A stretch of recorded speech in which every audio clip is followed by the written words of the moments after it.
Hello and welcome to DSLBD's CBE Green Equitable Services Contract Grant. We have an information session today. I'm just going to pull up my shared screen and start walking us through.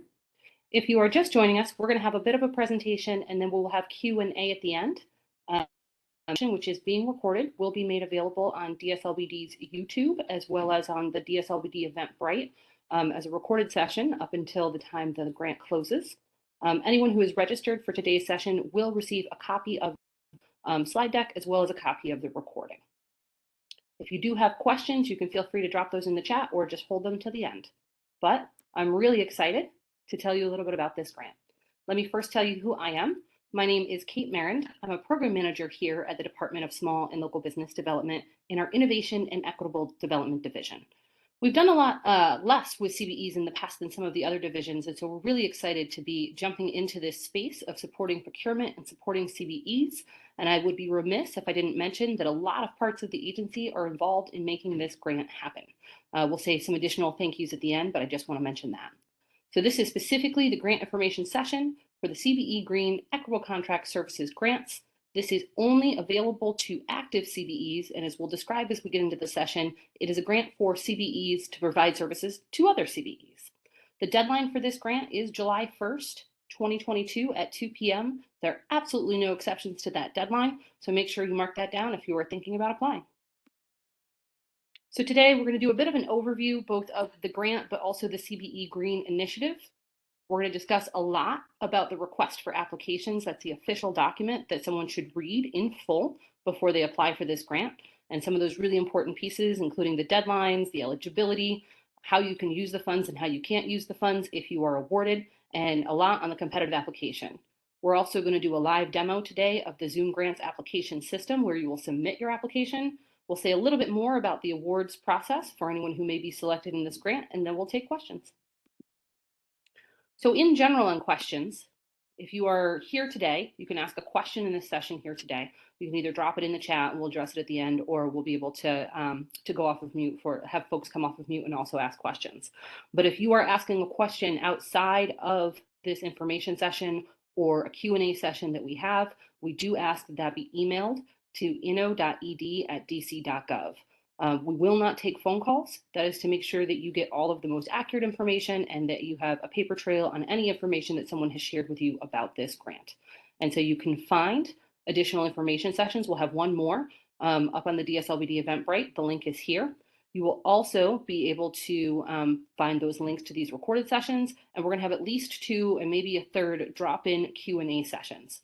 Those will be group sessions if you want to be able to ask some questions about this. But let's dive into what DSLBD is doing with this grant. So the objective of this grant, and that is written in the RFA, and there's more language that you should read in the RFA, but this is grants for certified business enterprises, those who have active CBE designations, to provide direct support to other CBEs, and specifically to small, resident-owned, and disadvantaged CBEs who are pursuing contracting opportunities with an organization that we're going to talk a bit more about, the DC Sustainable Energy Utility. So we are seeking proposals from CBEs to provide to these other CBEs critical back office, direct support, and training in the areas of proposal development, budget development, and contract management, in addition to novel proposals that you have about things that would be really helpful to CBEs who are pursuing or who receive and need to manage a contract with the DC Sustainable Energy Utility. So why are we doing this grant? So this grant is part of an initiative that we've been building up called CBE Green, and that is specifically working with CBEs to get into the green and sustainable energy and buildings market. And so we are in partnership for CBE Green with the Department of Energy and the Environment. And the Department of Energy and the Environment has been moving forward with a lot of regulations in the district. We're going to talk about some of them that have created a lot of new economic opportunities, both for CBEs as well as DC's workforce. The DC Sustainable Energy Utility is specifically a contractor of the Department of Energy and the Environment, and they have a lot of available subcontract opportunities that are consistently available. They're offering trainings and other support so that CBEs and residents can get into this work. And so we are coming in with an additional layer of support to make sure that this ever-expanding space of green and sustainable energy buildings management is an opportunity that CBEs can take real advantage of.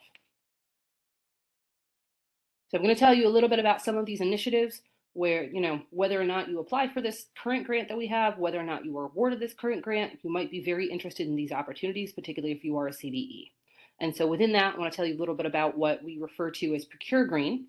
These are some of the open RFQs that the DC Sustainable Energy Utility has.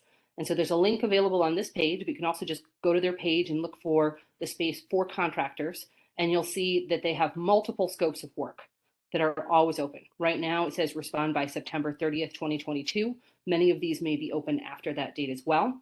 Where it says additional documents back on the bottom, those are several different attachments with several different scopes of work that CBEs can apply to. And so there's a large body of different types of work that CBEs can get involved with, open on a rolling basis.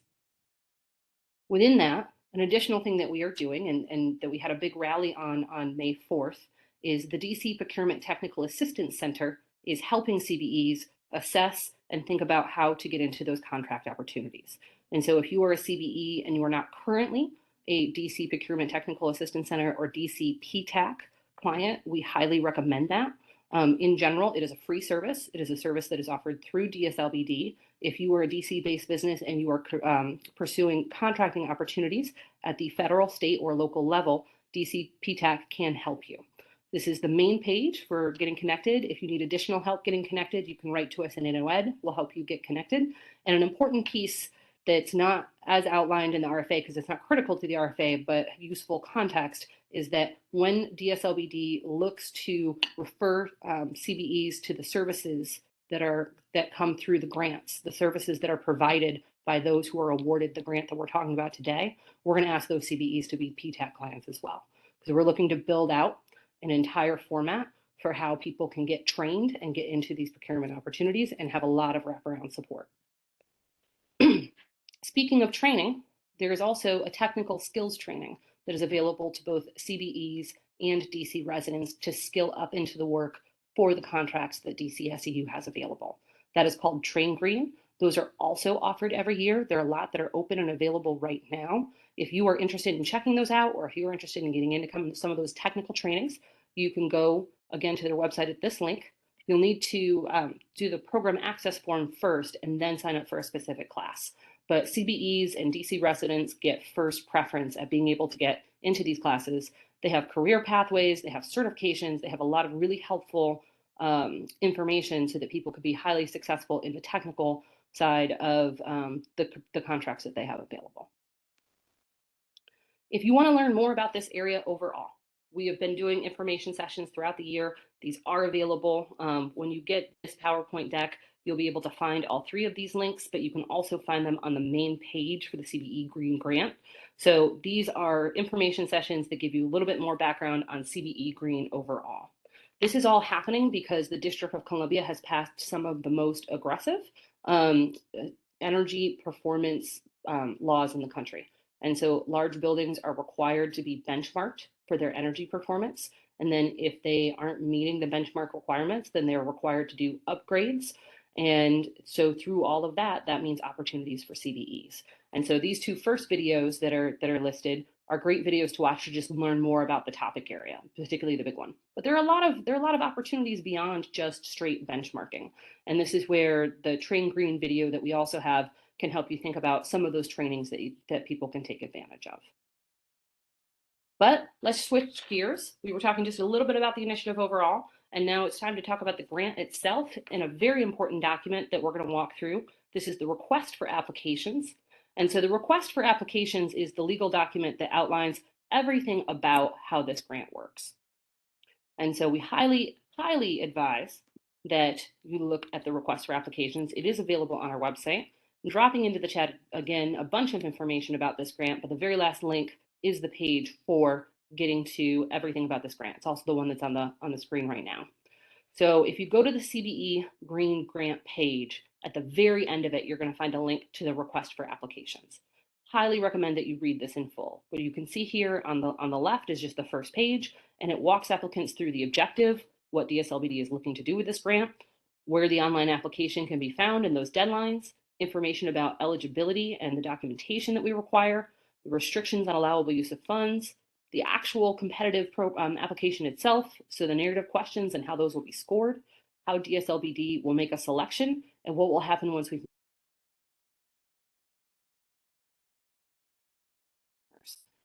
really want people to read it in full. And so you're going to see me reading sections of it, but it's not the same thing. I do want to highlight some very key deadlines. It is important to remember the final deadline for submitting this grant. That is July 1st at 2 p.m. Eastern Time. There are absolutely no exceptions to this deadline. Highly recommend that you actually, if you're planning to submit, that you submit a couple days ahead of time. That way, in case you're having any issues with submission, you can work all of those out. So that is the final deadline. Most important one to remember. July 1, 2 p.m. Eastern, no exceptions. There are a few other deadlines that we'd like to share. So one is a questions deadline. This is the last day at which we can guarantee that we will get a response back to your question. As we mentioned on the questions policy, we do ask anything that is not asked in one of these sessions be emailed to inno.ed@dc.gov. If we get a lot of questions after June 29th at 2 p.m., we do not guarantee that we will get a response back, though we will try. And so we suggest that if you have questions, you try to ask those before June 29th at 2 p.m. We also have two courtesy deadlines that we will tell you more about when we get into eligibility. But these two deadlines are times in which you can submit before these two deadlines, and we will review the eligibility documentation in your application to make sure it is correct. If your eligibility documentation as submitted by the final deadline is incorrect, your application will not be scored. So it is important to try to make sure everything is correct. So we are going to talk a little bit about eligibility. We're going to jump into this. As we look at this for eligibility, and if you have questions, please keep dropping them in the chat and we will get to those at the end. So for eligibility, there are 8 items. Most of them are numbers or document uploads. There is one attestation. An attestation is a legal promise that something is true. We're going to walk through each one of these, but you have to be an active CBE. You have to have an active business license that is the proper licensure here in the district. You must have a compliant clean hands document for the business that is applying, dated June 1 of this year or later. You must have general liability insurance for the business and potentially workman's comp and automotive if that's required for your business. You also will need to have a federal EIN or FEIN. That's the same thing. It's just whether or not someone puts federal employment identification number or just employment identification number. You will be required to upload an IRS W-9 2018 or later. And in order to make sure that we can pay everyone timely, we're asking that everyone already be registered as a vendor, which means we're asking for your ARIBA number. Hopefully CBEs have that, and that you are registered as a vendor with the Office of Contracts and Procurement. So just to jump through, well, before we get there, one thing to clarify, and this can be a little confusing. So this grant is for CBEs to provide services to other CBEs. So only CBEs are eligible for this grant to provide services, and those services will only go to other CBEs. So one thing to note, if you heard some about CBE Green and it sounded interesting, but you're not ready to provide back office services, you'd like to receive back office services, there is an option to sign up saying you're interested in receiving more information about CBE Green. And so we'll be able to share that. You can write into us if you're looking for that and having troubles finding that. But if you want to receive services, sign up with us separately. And when these grants are awarded, we will release the information about how to sign up for that. So let's talk about how to show that you're an active CBE. We're going to need that number that is part of the public database. Hopefully you've seen this before, but if you haven't, this is all you have to do is type into Google, find CBEs. This is the list. This is the list of all active CBEs at any time. Up here in green, if you need to find the long link, that's what it is, but you can just Google find CBEs and it will get you to this page. And on this page, you'll see that green arrow. And that arrow is in the wrong place. You actually want to go a little bit farther down, visit the CBE search portal. But the CBE search instructions right above it can be helpful. Once you are there, you'll be able to search CBEs, and you should be able to search yourself and find it and make sure everything is accurate. You can search it by the business name, part of the business name, or you can search it by some of the other information that is here. And you want to make sure whatever you give us matches what is showing in the public database, because that's what we're going to check on. And so now you know how we're going to look up who you are. You'll see in the right-hand side, it has a section that says certification number. We're going to put your certification number in there, and that's what we're going to check to see if you are an active CBE. So you want to make sure you come up when you give the number, when the number that you put into your application is put in there. You also need to have an active business license with DCRA. I'll talk a little bit about alternative licensure in a second, but I'm showing you the DCRA Scout system. So DCRA has a database that is available for anyone to check licenses of any of the types that they issue. If it is a professional license, there is a different space, but most basic business licenses are here. The link is at the top. It's also in the RFA to go to Scout. You will have to create a login for Scout, but if you have already licensed your business, there's a good possibility that you have a Scout login. If not, it's just a simple email sign up. Once you are in, then you can use this search bar at the top. This one is currently saying address, but you can pull it down by person or business name, and you can also search by permit number or license number. So you'll use the search bar at the top.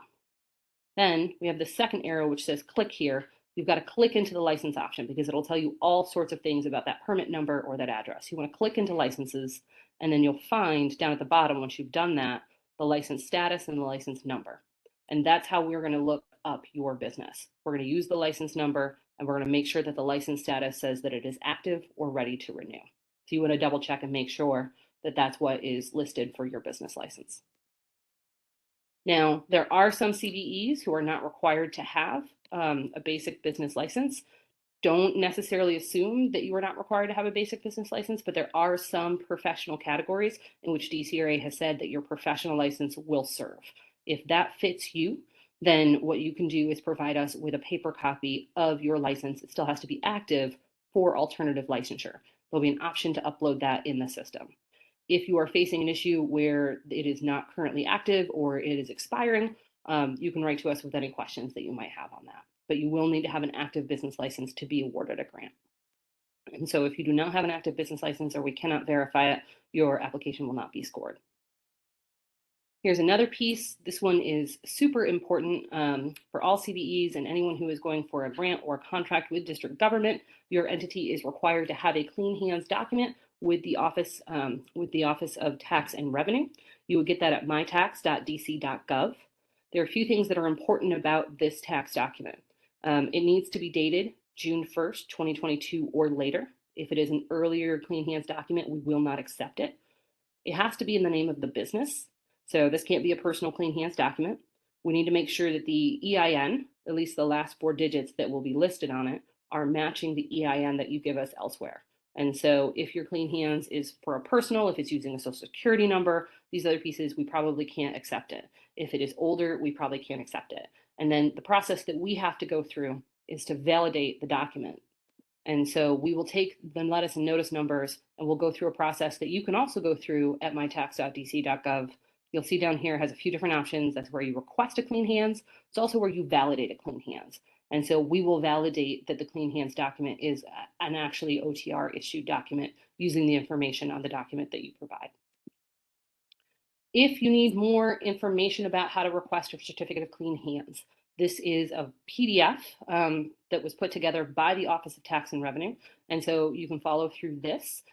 We also have an information session. I don't have a link here, but back in March, the Office of Tax and Revenue did an information session with us on clean hands. If you are facing clean hands issues or challenges, that may be something that information session may be useful to watch. We are recommending at this time that all businesses, and particularly all CBEs, generate a new certificate of clean hands every 90 days, as there are issues that are coming up on people's clean hands documents that mean they're not compliant. And so you might want to get ahead of those quickly. So I would check if you're thinking about applying for this grant, as soon as you get off the session, I would go generate a certificate of clean hands right now. If there's any issue on it, I would contact whatever number it says if it's a non-compliant and see if you can get that cleared up. We will not be able to issue grants to any entity that does not have clean hands June 1, 2022 or later. You will also be requested to provide proof of insurance, proof of general liability insurance at first, and you'll be asked whether or not your business has employees and whether or not it has a vehicle.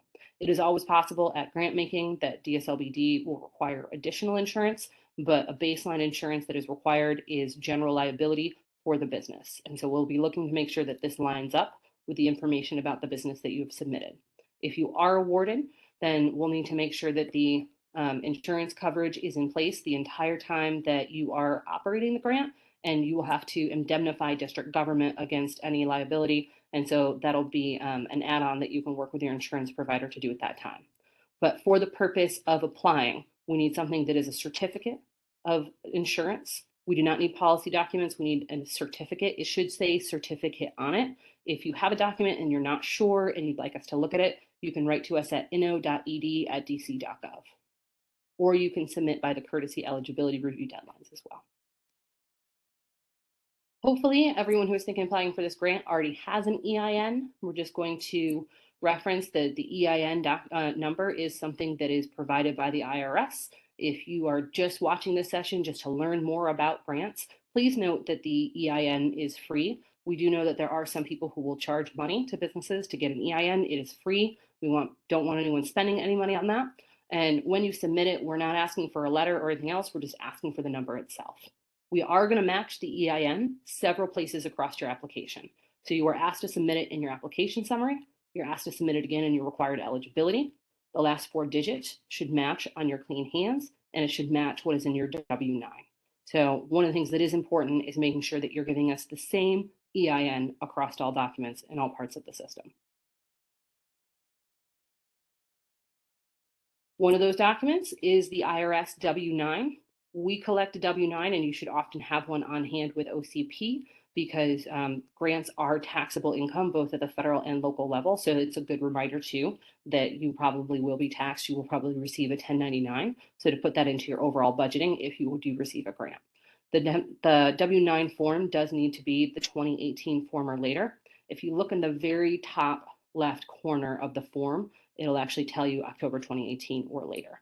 If you need to find a new link to this that is available in the RFA, you can get a new one in order to fill that out. Do make sure that the EIN and the business name match what you've submitted elsewhere in the application. And then lastly, we are asking that folks be in the ARIBA system and be registered as an OCP vendor. This link, if you just need to learn more about what it means to be a vendor with district government, you can go ahead and follow the link that is here. This is the OCP page on that. These are both OCP processes, so we don't have a lot of information about some of the different ways in which you do that. It's all there. Most CBEs should already be in, but we will be asking you to give us an ARIBA number, and we'll be asking you to attest that you are already registered as a vendor. And we will be able to verify that in the PASS system on our side. So that's how we're going to verify that information. That will allow you to receive quick payment if you are awarded this grant so that you'll be able to start operating very quickly before the end of the fiscal year. As I mentioned prior, there are some courtesy eligibility review deadlines. And so we know that it can be painful to apply for a grant and then to be knocked out on a small piece of eligibility. And so if you want to make sure that all of your eligibility is correct, you have 2 opportunities before the final deadline to submit, and we will check and give you a courtesy review to let you know if there are any corrections that are needed. That first deadline is June 17th at 2 p.m., and that second deadline is June 24th at 2 p.m. Highly encourage folks to take advantage of that.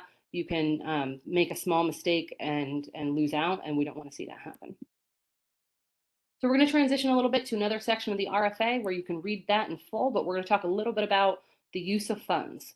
The RFA does outline both allowed uses and disallowed uses. This is both important for the budget that you propose, but will also be important for anyone who is awarded. If you have any budget adjustments that you recommend, we will still go back and look at the allowed uses and the disallowed uses from the RFA. So make sure that you reference that so you don't submit a disallowed cost, and also be aware, and this is one of the questions in the grant, it's possible that DSLBD will look to negotiate a budget with you, particularly if we look to award you less money than you initially proposed. That is a specific question that is also in there. And so within that, someone asked earlier how many grants we are anticipating awarding. For these services grants, we have $200,000 in available funding. You can apply for up to $100,000. And with that, we imagine awarding between 3 and 5 grants. So we definitely imagine awarding some grants that are below $100,000. And so definitely think about what your budget looks like at the top end and then what your budget looks like at a lower end as well. Can you still provide the services just at a smaller scale? So I'm not going to read everything that is here on allowable costs. This is just a screenshot that is from the RFA. I do highly recommend that you read through this in the RFA. Specifically, these costs are going to be for the period of performance, which will be July 15th, 2022 through September 30th, 2022. So it is a short amount of time. And so you want to think about how those costs line up, and there are a few important things about that. You'll have to have a grant agreement signed in order for the period of performance to start. In order to be reimbursed for costs during the, or to be able to say that your costs are, because the grants may or may not be funded upfront. They may be funded upfront or they may be funded on a payment plan. That's a grantee by grantee decision. But in order to expense against the grant, that is the more appropriate way to say this, you will have to have insurance in place during any time you are looking to expense against the grant. And so you can read all 6 of the allowed uses. And then there's a very long list of 14 disallowed uses. So make sure that you reference those and don't propose anything that is disallowed in your proposed budget. We're going to dive in. If you've gotten through eligibility, and hopefully everyone who is applying does, when you get through eligibility, DSLBD will determine eligibility and then move all eligible applications to scoring. Within scoring, they're going to be scoring your narrative questions against criteria that is listed in the RFA. And so within that, anyone who is eligible, we will be having your narrative questions reviewed by a review panel against scoring criteria that's in the RFA. I'm going to spend a little bit more time going through the narrative questions and a little less time on the scoring criteria. Both of these are listed in the RFA, and I suggest that you look at them together. So there are 6 sections of the narrative questions. And so within that, they directly correspond to sections of the scoring criteria.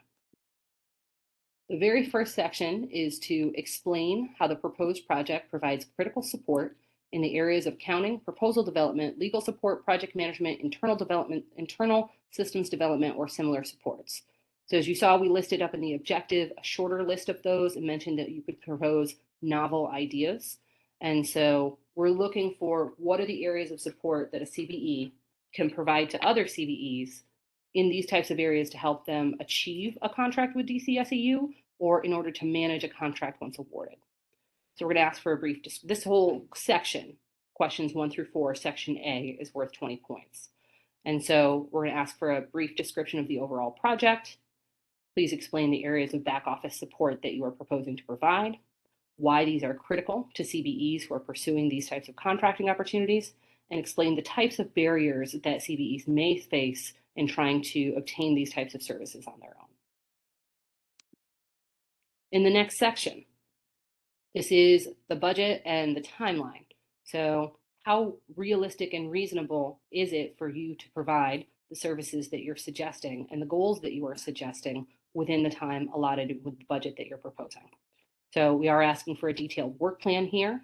This is also where you'll be able to get to the budget tab and actually submit a budget. Within that, you'll explain how many CBEs you propose to support. What is that average cost per CBE? What would be your onboarding plan? So if you are awarded and DSLBD is referring CBEs to you, what does that look like? What is your capacity to complete all of the tasks by September 30th, 2022? And then that important question, which is if you are awarded a lesser amount than requested, please share what portion of your proposal you prefer to fund and why. 2 more sections.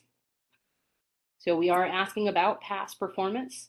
The past performance does not have to be in green procurement, but what is your past performance in that is relevant about being able to provide this type of back office service? Specifically, if you want, there will be a section later if you would like to share a capability statement. And within that, if you do not have experience in green, specifically in green procurement, then explain how you would adapt your current services that you provide into the green energy space. That is worth 20 points. Additionally, and this is just to bring it in really tightly. So how are the proposed services targeted to CBEs in helping them achieve success in contract development and contract delivery? So how does it help CBEs compete, and how does it help them manage? That is worth 20 points. And then the last section with points, this is a bit more of an open question. This can be bigger and broader than the DCSEU opportunities. Tell us why this proposal will support equitable access to green and sustainable market opportunities. That is also worth 20 points. So that can be looking at the broader industry that is coming forward throughout the region and throughout the city. Section F, which is the sixth section, is completely optional. You do not need to upload any of these documents, but you may if you believe that they would be helpful to reviewers in understanding your application. So if you would like to submit a slide deck with no more than 15 slides to tell the story of your application, feel free to do that. If you would like to submit resumes for key personnel, please do that. If you would like to submit a capability statement, please do that. If you would like to submit letters of support, you can submit up to 3 letters of support. Does everything that you can submit to tell reviewers information about your proposal so that they get a really clear picture of it. And one of the things that, definitely recommend within this is recognizing that other people will probably have very good proposals. So how do you make yours stand out? And within that, that's where I'm going to really remind you that the narrative questions are very designed to directly align to the scoring criteria. And so we're trying to make this as straightforward as possible for both applicants as well as reviewers. But as you are answering these questions, I would go back through the scoring criteria and say, did I give them everything? Not just so that I fully answered the question, but so that I stand out amongst many, many wonderful applications. So the scoring criteria, and I'm not going to read through this. This is, again, a screenshot from the RFA. I suggest that you get there. You'll see once you look at that just what that alignment looks like. There are some other important pieces of information in the RFA I want to highlight and suggest that everyone go back and read. That includes information about the selection process, the award information. We will say a little bit more about that, but there's even more in the RFA, and important legal disclaimers, which are a part of every RFA. I'm going to switch now actually to doing a live demo of Zoom Grants after showing you a couple of screens. Zoom Grants is our third-party application provider, so this is where you will apply. If you are looking for the link to Zoom Grants, it is in the RFA, and we want people to go to the RFA. We want you to read it, and that link is available in section 2 of the RFA. So a few things about Zoom Grants. These are just some reminders. Sometimes people don't realize they have to log in to Zoom Grants to apply. So when you first go to the link, if you haven't logged in, you won't be able to type in any information. You have to either sign in if you already have a Zoom Grants account, or you have to create a Zoom Grants account. I'm going to show you a little bit about that. Zoom Grants is, they're able to answer technical questions on the application. So if you're having troubles logging in, trouble saving your application, other technical pieces like that, they are available Monday through Friday, 10 a.m. to 7 p.m. Eastern Time. You can write to them at questions@zoomgrants.com. This big paragraph is also in the RFA, so you can find that there.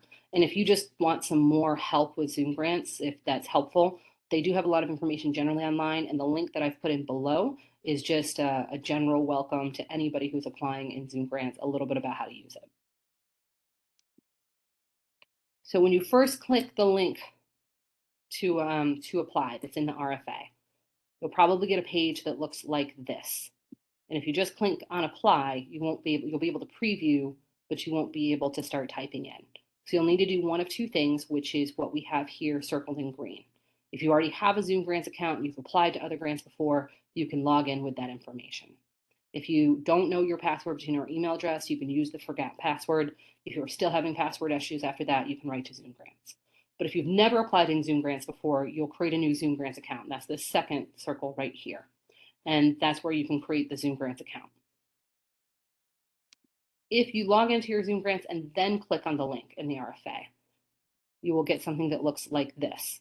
And on this page, you would click apply now or start applying, and then it would create your application and you get started.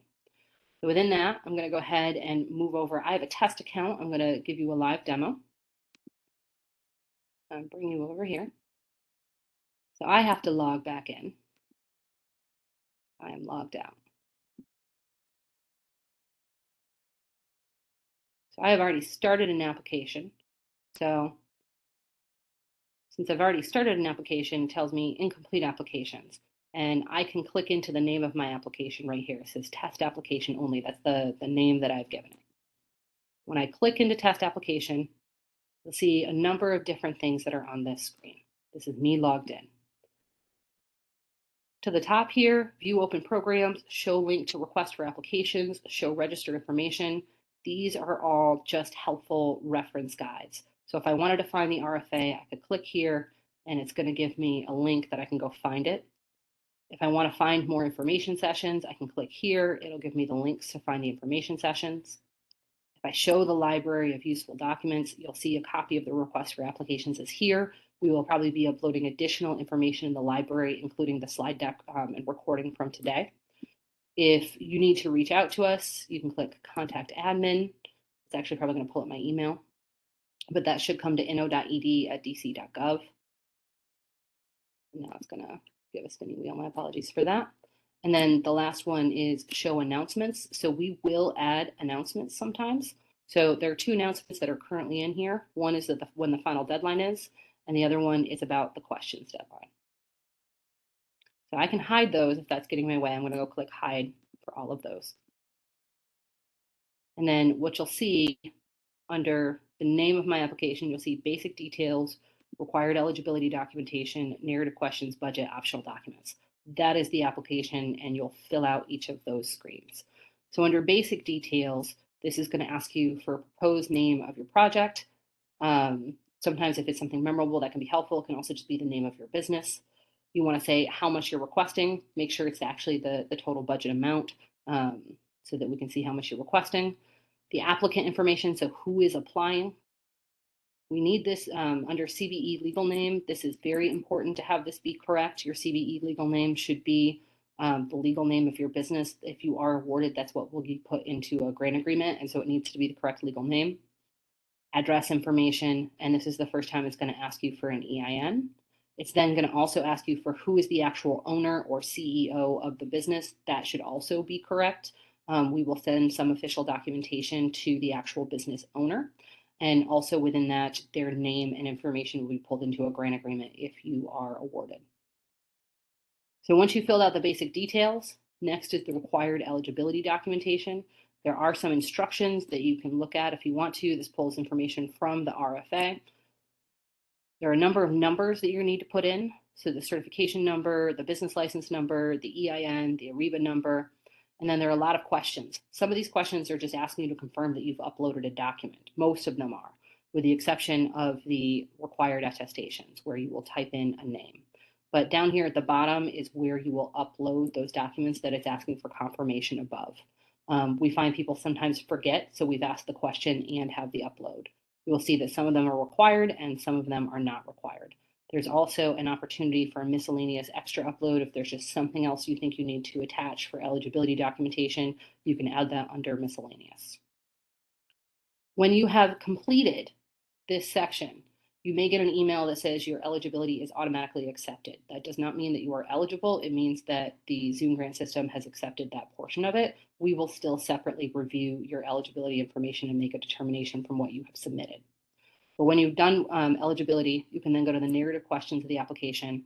This is where you will just fill in information. If you are copying and pasting into Zoom grants, I'm going to recommend to be careful with that because special characters often will not save. So be careful about any special characters. And you'll see all the different sections just align up. That is the narrative section. You then have a budget section. It's a very simplified budget option that is here. If you, and you have an option for a budget narrative. So if you do have a more complex budget that you want to demonstrate, you can upload that in miscellaneous uploads, but I would be sure to mention that in the budget narrative so that your reviewers are aware to look for another budget. And then the optional documents, which was section F, if you want to upload optional documents, you may upload those here. Once you have completed, you can hit submit. It is important to hit submit, otherwise we won't be able to access your full application. So please do hit submit. If you have submitted and then need to make corrections, we can unlock your application on our side. I'll show you just a couple more things. At the very bottom of this screen, you will see an application ID. It is possible that we'll need to request that from you, or if you write into Zoom Grants with a question, they'll want to see that. It'll be easier for them. And you can see the questions at Zoom Grants link. It's tiny, tiny, tiny at the bottom down here, but it is also there. That is just a quick demonstration of Zoom Grants. We go back to our deck. All right, don't forget to hit submit. So we're just about to the end, and I know we've got a bunch of questions in the chat, so we're gonna work through those. Please continue to add those in. But the key dates, once again, please remember the final deadline is July 1st at 2 p.m. Eastern. We anticipate making awards between July 15th and 22nd. We're gonna try to award these quickly so that people can get started. The period of performance will be July 15th through September 30th, or less any time that you don't have insurance, or any time it takes until signing a grant. And then the final report will be due, and the final report will be both an impact report as well as requesting all proof of expenditures that they were properly made will be done by October 30th. So there's a little bit of information that I'm mentioning here about that selection and award process. Please read through this fully in the RFA. So the selection process, the way that this will work is we will have grant review committees, and the committees will review eligible applications and they will score them. DSLBD is planning to do a mix of direct services supports to CBEs. And so one of the things that we will be looking at is a balance of different types of services. Once again, of the $200,000 that is available, applicants may apply for up to $100,000. And within that, we may look to award less. We anticipate awarding between 3 and 5 grants of the $200,000 available, and within that, a mix of different types of services for CBEs. There is a lot of great information about award information, and so we have information about how we will be doing notifications, when the formal grant agreement will be signed, other information like that, all available in the RFA. Definitely recommend looking at that fully.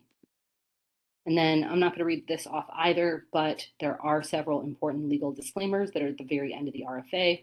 You can see them all here, but please see them in the RFA. I'm just going to reiterate our questions policy. I'm going to walk through some questions here in the chat today. But if you have questions, you can ask them in an information session. These are going to be, the recorded sessions are going to be posted several places. We're going to have drop-in Q&A questions, and otherwise, please write to us, and I'll put this in the chat right now so you can copy it, inno.ed@dc.gov. And so, once again, those deadlines. July 1st, 2 p.m., final deadline, no exceptions. Not 2:01, directly at 2 p.m. Questions. So if you have questions, we encourage you to ask them before June 29th at 2 p.m. so that we are able to best respond to it. We will try to answer questions after that, but we cannot guarantee a response depending on how many questions we get after that deadline. And then if you would like a courtesy eligibility review of your eligibility information, there is a deadline for June 17th and June 24th. If you submit before either of those deadlines, we will get a response back to you before the application closes so that you are able to know any corrections you need to make. And so I do want to do some thank yous and then get into the Q&A. So there are a lot of people and a lot of partners that make grants like this possible. Huge amount of DSLBD from DSLBD leadership, from our general counsel's office, our administrative office, the CBE certification team, the DC Procurement Technical Assistance Center, the CBE, the Business Opportunities team, other folks on my team, all doing things to make it possible for us to make a grant, in addition to our partners at the Department of Energy and the Environment who have funded this grant. This funding comes through MOU from the Department of Energy and the Environment, and of course the DCSEU, who has these contract opportunities available. We are really excited about, this is a first of its kind grant, so we are going to learn a lot as well. And definitely hoping it's not the last. We will always learn and find out what comes next. But very excited about being able to take the expertise of CBEs and to compensate them for supporting other CBEs. So with that, I'm going to leave the screen up for a little bit, and I'm going to go back through the chat. Please feel free to add additional questions if they come up, and I'll scan back through as I need to other sections of the presentation to answer anything. Just 1 minute. All right. First question. So folks who are interested in the projects rather than the back office, go find that link. I should scan through real quick. If you are interested in receiving services or interested in just getting into the projects with DCSEU, you can either go directly to DCSEU or you can work with us as well, and we can help you do that. All right, this is a long slide deck. All right, that was the first link. So if you are interested in receiving services that come through this grant from a CBE who is looking to provide support to CBEs, the CBE Green sign-up page will be here. So that'll be available in the information session. But additionally, if you want to go look at DCSEU, the DCSEU, if you just go to www.dcseu.com, I'm typing that in the chat. If you go to their main website, you'll be able to go to for contractors. If you click on these three little bars in the top, it'll say opportunities for contractors. And then when you click into that, it'll have information about how to get to contracting opportunities. If you are having troubles getting to that and just need support, go ahead and write into us. And then additionally, the DC Procurement Technical Assistance Center is offering a lot of additional support to CBEs who are looking at these contract opportunities. Okay. I'm going to go back up. Please keep dropping questions in the chat. I'm just going to work through them. How many grants are we planning to award? We are planning to award between 3 to 5 grants from the $200,000 that are available. Applicants can apply for up to $100,000, but we may end up looking to award less. And so there is a question asking about focus areas if they are awarded a lesser amount than originally requested. So if someone has a CBE, this is the next question. If someone has a CBE application that is submitted but not yet approved, are you able to apply for the grant? So only active CBEs can apply for the grant. And so you could start the grant application, but your CBE will have to be approved before the close of the grant, and you'll have to submit that CBE number. And so everything for the grant for eligibility and everything else has to be submitted within the Zoom grant system. So you'll have to have everything ready to go before July 1 at 2 p.m.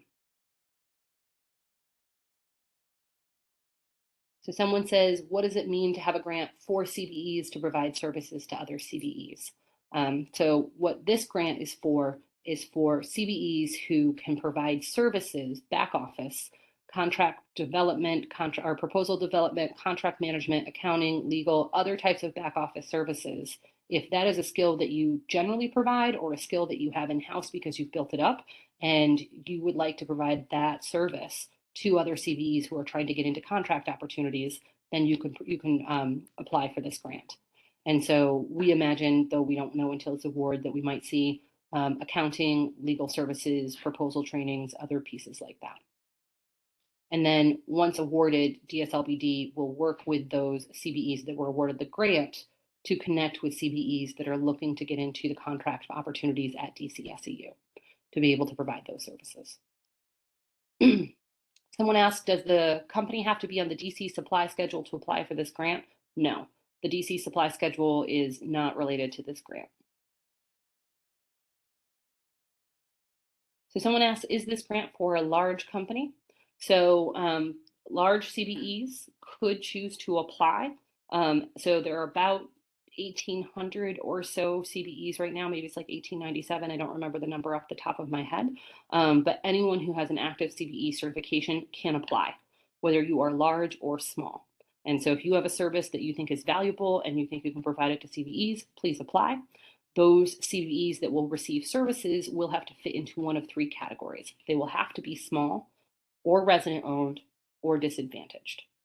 But those who will be receiving services are going to meet some of the sub-designation requirements. But those who are providing the services can be a CBE of any size. How many CBEs do you anticipate supporting from this award? Given fewer than 5 companies may be awarding, I'm wondering if DSLBD has a goal established.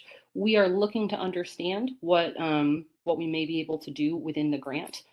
So we are looking for people to make a proposal to provide support to between 25 to 100 businesses. Overall, CBE Green, our goal is to engage 100 businesses this year. Whether or not they all receive back office services, we're going to see what the market realities and the grant realities are for what is proposed.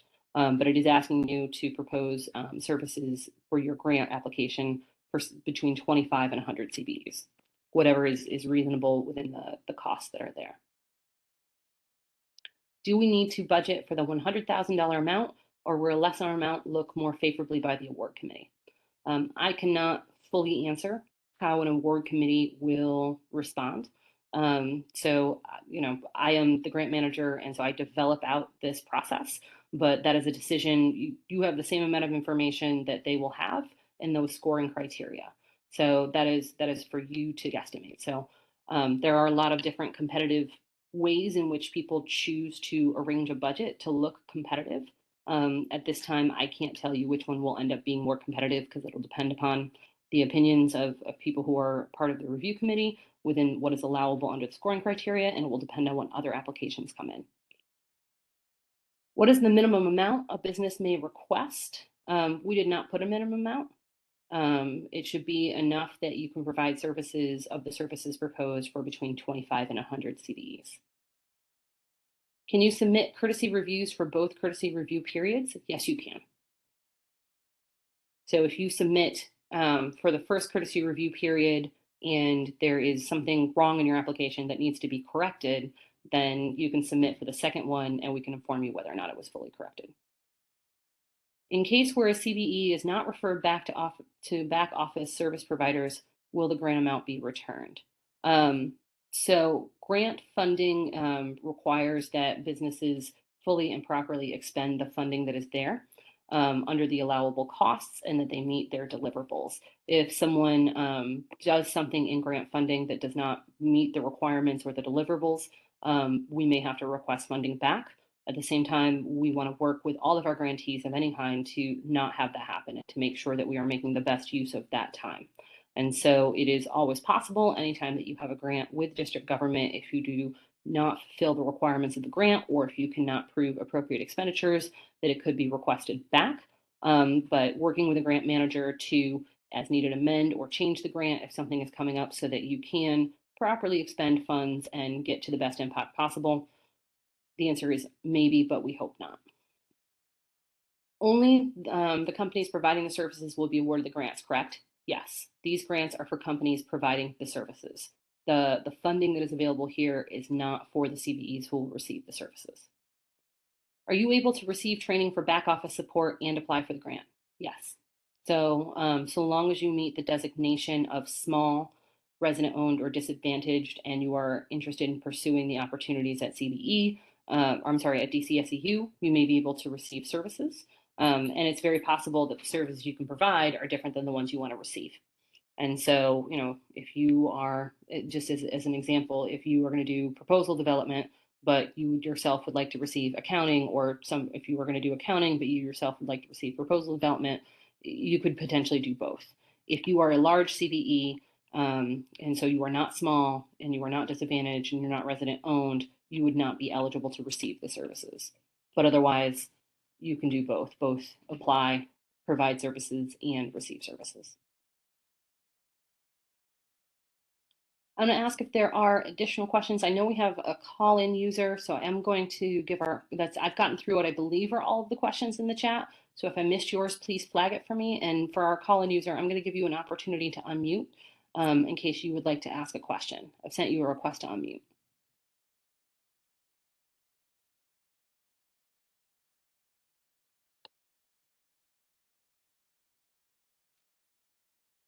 I'm going to go back to a couple of things at the very end.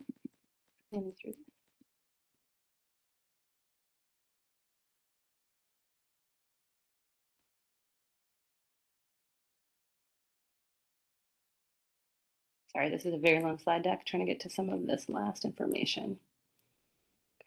Key dates. I'm looking for the key deadlines and the question policy just to reiterate those. Okay, just to reiterate the question policy. So if you have a question that you didn't ask today during the information session, you have another information session and 2 Q&A sessions that you can come to. Otherwise, we ask that you write to us at inno.ed@dc.gov. And that information, that email address should be all over the grant materials. That is the group email for my team at DSLBD. I will probably be the one answering those questions most of the time. And if, so you can come to those, please just recognize that we won't accept any phone calls. And then I'm just going to reiterate these deadlines again. The final deadline to ask questions is, the final deadline to ask questions is June 29th at 2 p.m. The two courtesy review deadlines are June 17th and June 24th, both at 2 p.m. And the final deadline is July 1st at 2 p.m. Eastern, no exceptions. Someone asked if more than one CBE can team for this project. So I think that's a great question for us to potentially put a little bit more information out in an FAQ, but the answer is yes. But you'll have to make sure that you meet eligibility. Are there any other questions?